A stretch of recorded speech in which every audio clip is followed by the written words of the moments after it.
Hi, all. I wanted to reach out because I wanted to ask you to review the tests and quizzes that you've handed in on MyLab Stats so that you can get more points, perhaps, than you have now.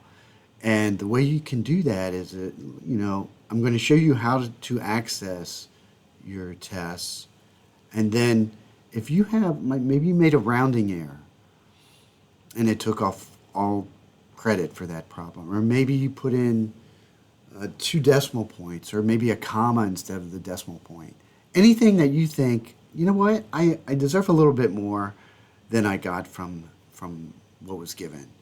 I want you to look through those things and reach out to me. I'm very generous when it comes to that. You might not get everything back, but it's your grade and it's your responsibility to fight for that. And I love it when I see that.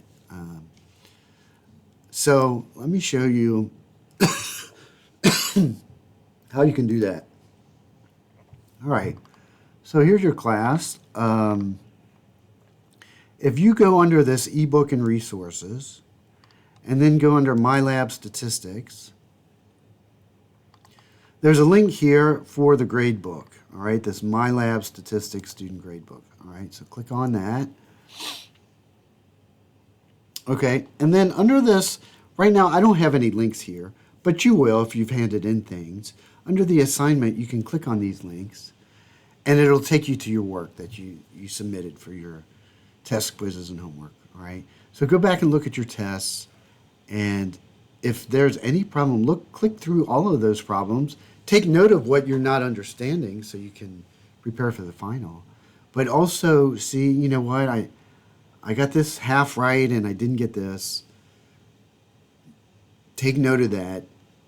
Write me an email that says, Professor Klein, I'd like you to look at test 1, problem 5, test 3, problem 8, and I will look at all of them. And if there's any way that we can give you some points on that, I'd be happy to do that. And it might be, no, this you clearly missed this, but it's worth a shot. You don't get penalized for asking. So, sorry, I was just talking to the screen here. So anyway, I'd like you to do that. Reach out if you see that you think you deserve more. Because if you only have 25 questions on a test, each question's worth 4 points. So that's a big deal. Maybe you really got the problem right. There was a little rounding error or something like that. I'd be happy to give you some points back for that.